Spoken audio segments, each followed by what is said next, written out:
So Ivory coach అసలు ఏంటి దీని గురించి చెప్తారా? ఈ ఐవరీ కోచ్ అనేది దంతపు అండి, ఏనుగు దంతం ఉంటుంది కదండి, ఏనుగు దంతంతో తయారు చేసింది అనమాట. ఇప్పుడు దాంట్లో మనకి ఎలిఫెంట్స్ ఉన్నాయి కదండి, ఎలిఫెంట్స్, లయన్ ఇవన్నీ ఉన్నాయి కదా, ఇవి మొత్తం ప్యూర్ మనకు ఐవరీ. కింద మనకు ఐరన్ తోని పొదుగు అన్నమాట, ఇండ్లే అంటాం మనము.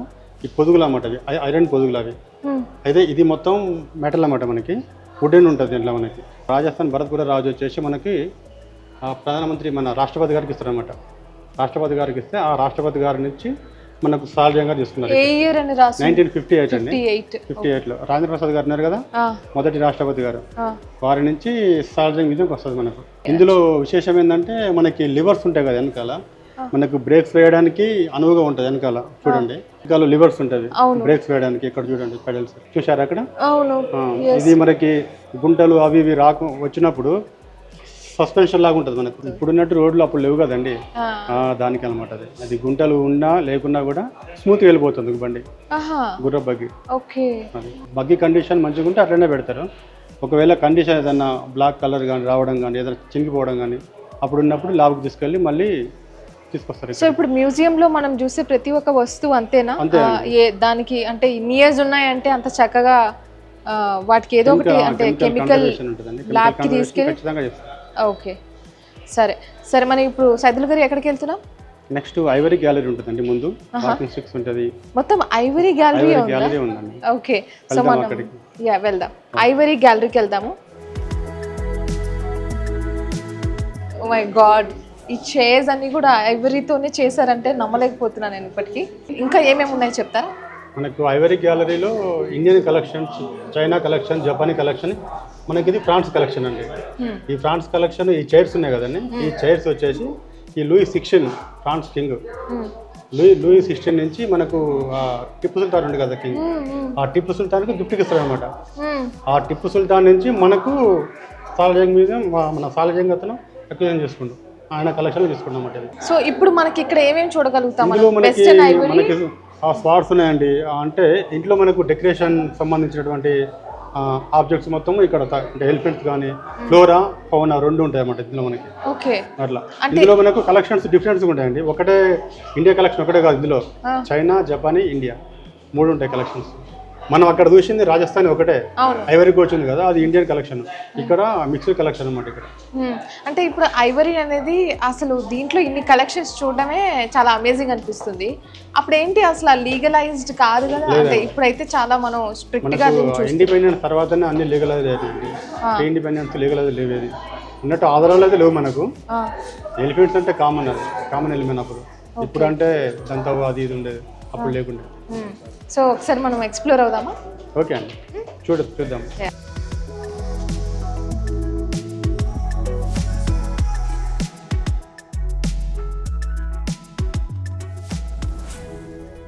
సో ఇక్కడ కర్వ్డ్ ఐవరీ టస్క్ అని ఉంది, చెక్కబడిన ఏనుగు దంతాలు.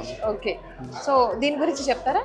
ఇది మనకి ఏనుగు దంతం అలా ఉంటుందండి, చూడండి ఒకసారి. అక్కడ ఏనుగు టస్క్ అనేది లోపలికి వరకు ఉంటుంది, మీకు బయటికి కనబడేదాకా లోపలికి ఉంటుంది. అది ఫుల్ పెద్దగా ఉంటుంది అనమాట. ఇది ఫుల్ పెద్దగా ఉంటుంది. ఆ పెద్దగా ఉన్నది మనకి ఏం చేస్తారంటే, ఈ మన క్రాఫ్ట్ మెన్స్ ఉంటారు కదా, ఈ ఐవరీ క్రాఫ్ట్ మెన్స్ ఉంటాయి కదా, ఆ క్రాఫ్ట్ మెన్ ఏం చేస్తారంటే దానికి మనకు ఆకృతి వచ్చే విధంగా చెప్తారన్నమాట వాళ్ళంతా. చూసారా, అలా ఉంటది. లోపల మనకు ఒక యానిమల్స్, ఇంకా అప్పటి కాలపు రాజుల ఇల్లు, రాజులు వాళ్ళందరినీ చెక్కున్నారండి.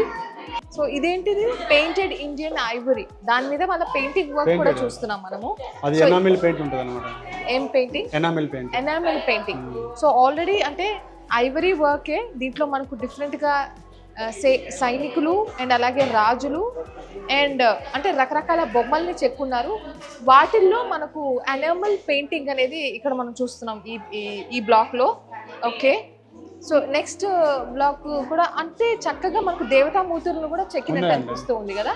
లక్ష్మీదేవి చూడండి, elephants, Lakshmidevi, Hindu deities. So మన దేవుళ్ళందరూ కూడా చక్కగా దంతం ఐవరీతోనే, అంటే ఏనుగు దంతంతోనే మొత్తం చెక్కారు. ఇది బోట్ కూడా ఉంటుంది చూడండి, చాలా బాగుంది. ఆ బోట్ చూస్తారా, అది చాలా మైన్యూట్ వర్క్ అండి. అది చాలా ఇంట్రెస్ట్ తో చేస్తేనే నీకు ఆ విధంగా వస్తుంది, మామూలుగా అయితే రాదు అది. ఇప్పుడు పెద్ద పెద్ద విగ్రహాలు అంటే చేసుకోవచ్చు, కానీ చిన్న బోటు ఆ సేలర్స్ కానీ లోపల వాళ్ళ బోట్స్ ఉంటాయి కదా, తెట్లు పడవలకు వాడతాం కదా, తెట్లు ఉంటాయి కదా, చాలా డీటెయిలింగ్ ఇవ్వాలి. అది చాలా మైన్యూట్ వర్క్స్ అనమాట. అది చాలా దీంట్లో ఒక్కసారి కనుక ఫెయిల్ అయితే మొత్తం ఆబ్జెక్ట్ మొత్తం వేస్ట్ అవుతుంది. అందుకని చాలా జాగ్రత్త చేస్తారు అన్నమాట అది. అవును. బ్లాక్ లో వచ్చేసి మొత్తం ఇండియన్ ఆర్ట్ ఉంది. దాంట్లో తాజ్ మహల్, వావ్ తాజ్ మహల్. ఈ ఏనుగు కూడా చాలా చూశారండి. అశోక పిల్లర్ లాగా లేదు, అశోక పిల్లర్. ఓకే. కుతుబ్ మినార్. అవును, కుతుబ్ మినార్. సో సేమ్ మనం ఈ బ్లాక్స్ అన్నిట్లో కూడా మన హిందూ డైటీస్ తో పాటు అండ్ అలాగే కొన్ని మనం ఇంట్లో పెట్టుకునే ఆబ్జెక్ట్స్ ఇవన్నీ కూడా ఐవరీతో వీళ్ళు చక్కగా చెక్కున్నారనమాట.